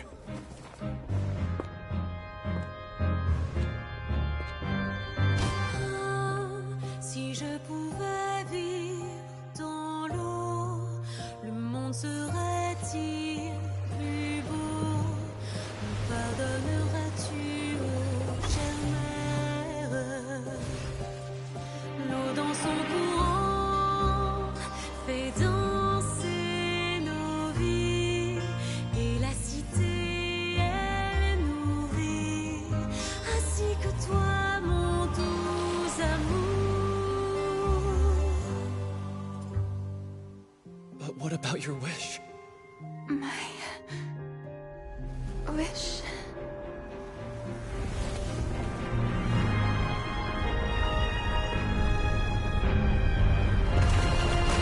If you become human, you can reveal your secret to no one.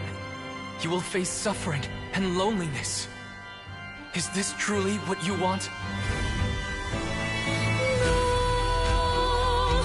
Le grand amour ne suffit pas, seul un adieu fleurira. C'est notre histoire de vie, douce et amère. Moi, je suis seule et toujours là, à voir le monde et sa beauté. Et ça ne changera jamais, jamais.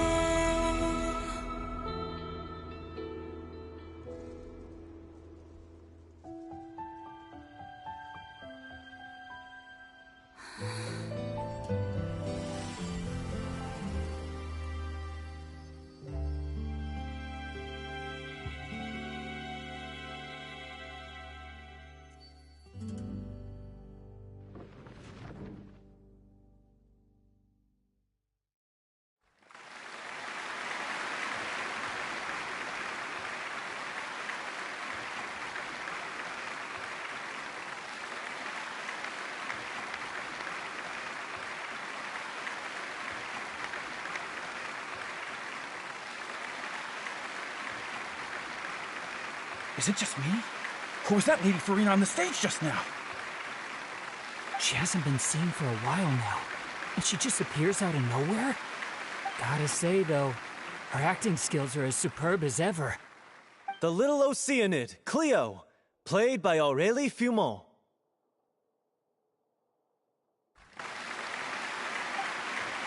Wait, that's not her name. What's going on? I don't know. Maybe it's just a doppelganger. I've spent a lot of time out of the spotlight, and they didn't use my name during the curtain call either. Hopefully, not too many people recognized me. It's too bad that I had to break the one clear rule I'd managed to make for myself, even if I had no choice.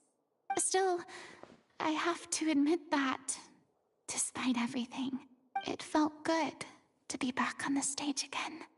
Finally, we would like to give a special thanks to our artistic consultant and event coordinator, Miss Furina. Hey, that's not what we agreed on. Oh, so it was Furina after all. She's back. Honestly, what is he doing? He should have run that by me first.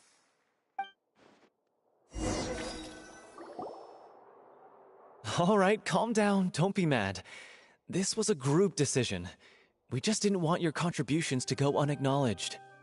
After all, it's been the rule in Fontaine since ancient times that everyone's work, visible or invisible, is equally deserving of recognition.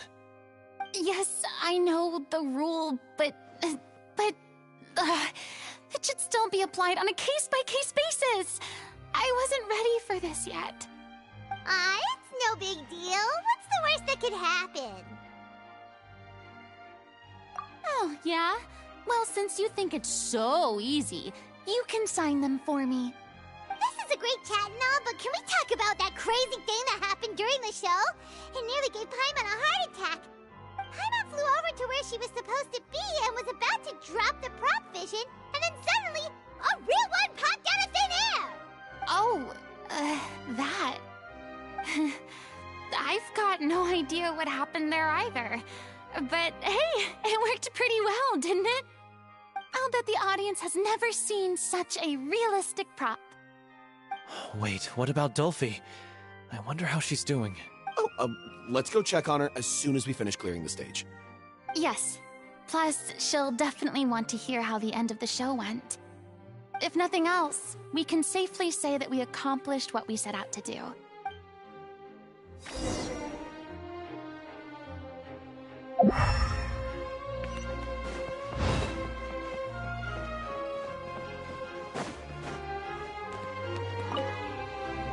Did anyone see where Miss Furina went? Oh, I want to get her autograph, but I can't find her anywhere.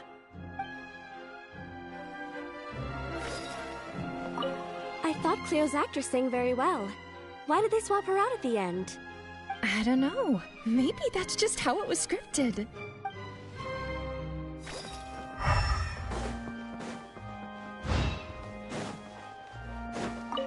I wasn't expecting such an incredible performance from an amateur troupe. They didn't seem out of place on the big stage at all. Yeah, their technique could use some polish, but the performance in general felt very believable. Hit all the right emotional notes. I think it'll stay with me for a while.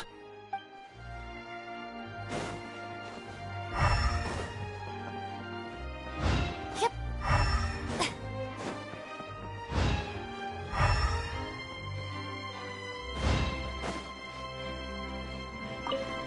What a surprise! Seeing Miss Furina on the stage? This ticket was money well spent. Yeah, I agree. Say what you want about her, but she's flawless when she's on stage.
Ah, you're back. She's doing okay. Her condition stabilized after taking some of her original medication. From experience, though, I'd say she still needs a few more days of rest. How did the performance go?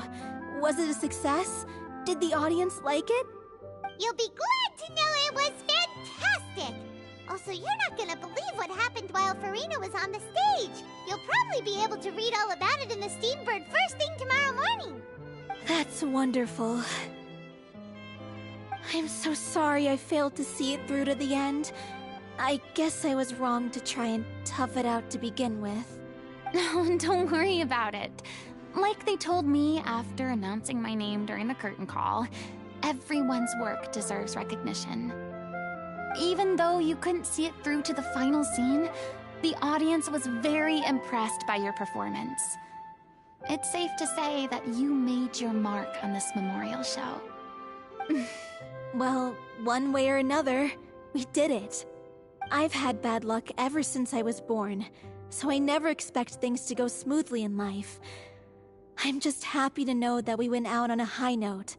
That's all that matters. Blaming your bad luck again, are we?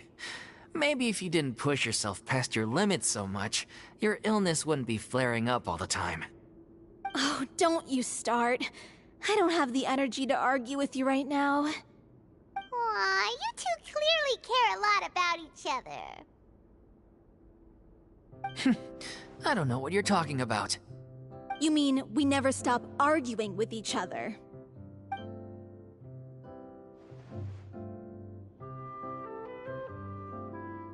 So, any plans for the next step?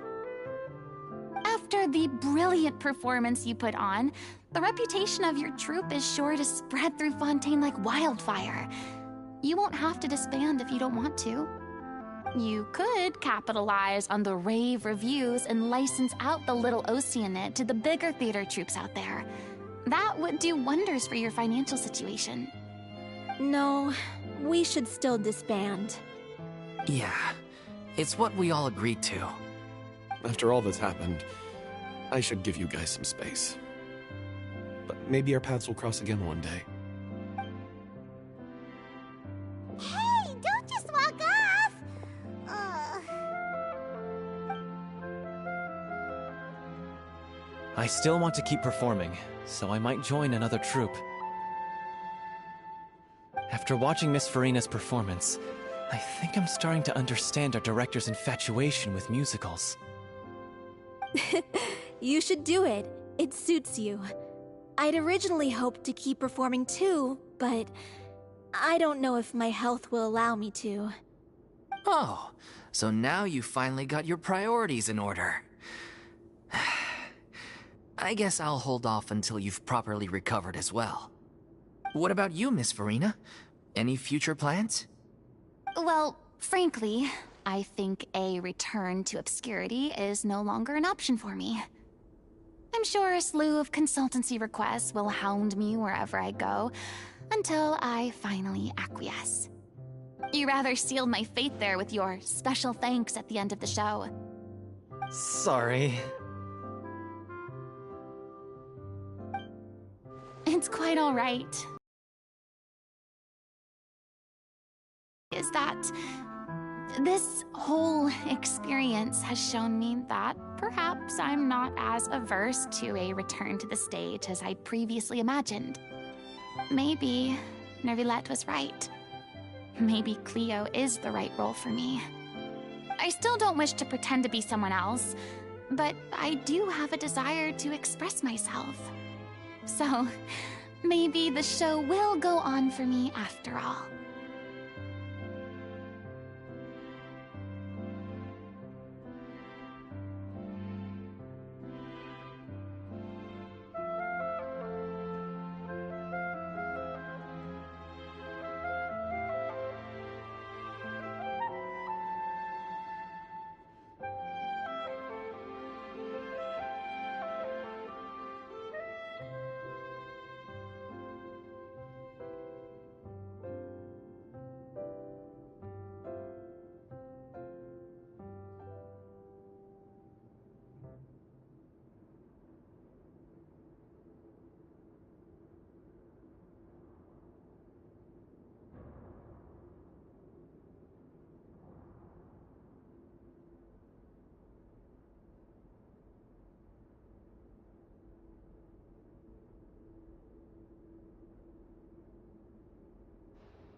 Yeah. There was once a time when I was an actress in a masquerade, seeking only to hide the truth. But from now on, I want to spend my time learning real stories about real people and how they touch the lives of others around them. I want to watch them blossom and wither, see them refined on the page, retold on the stage, and remembered long into the future.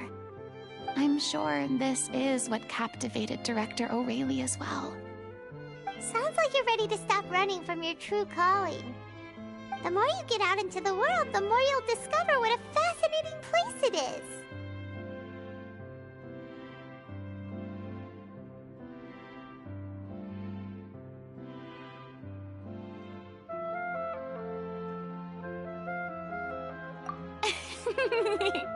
Then it's a deal.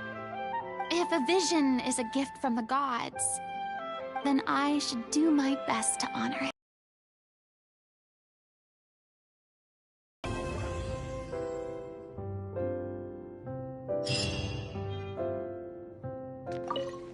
It's ironic to think that in my whole time as a god, I could only ever dream of receiving this kind of power.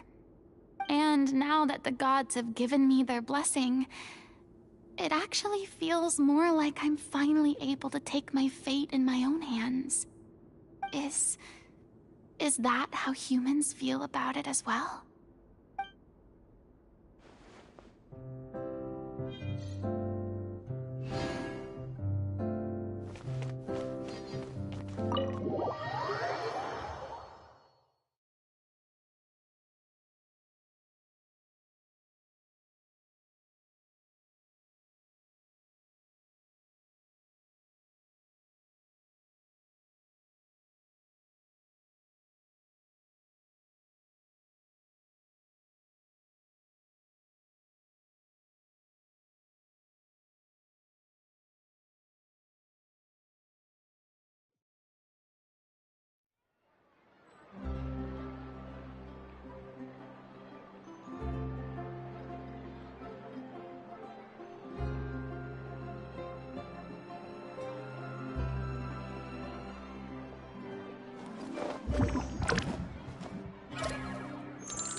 Into the wind.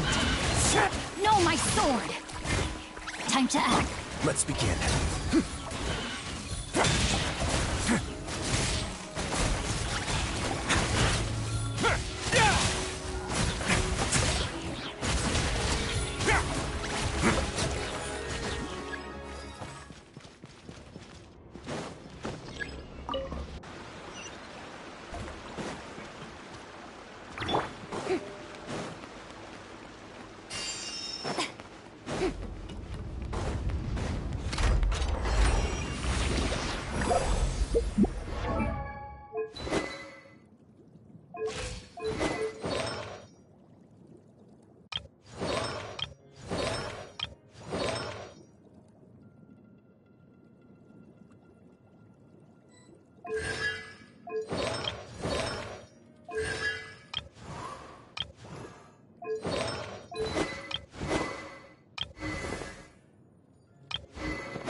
Let me read you a verse.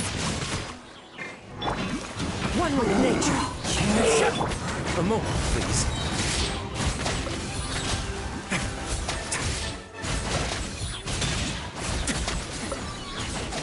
Stay cool and face your guilt.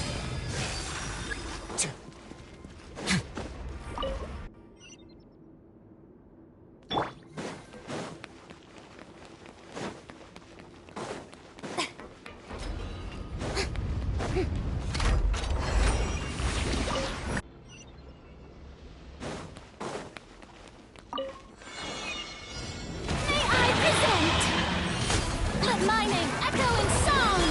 As one with wind and cloud. Let's begin.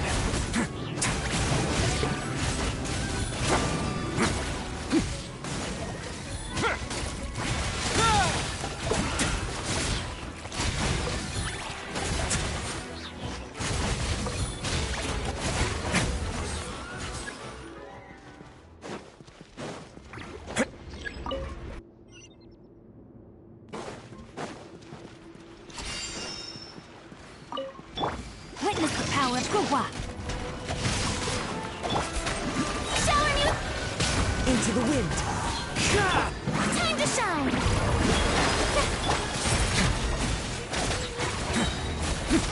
This could get a little chilly.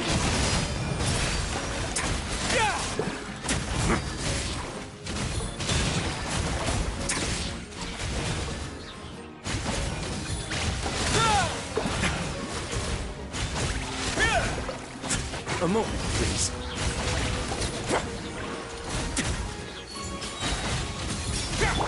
Let the world collide! Let me read you a verse. Know my sword! Have a safe trip.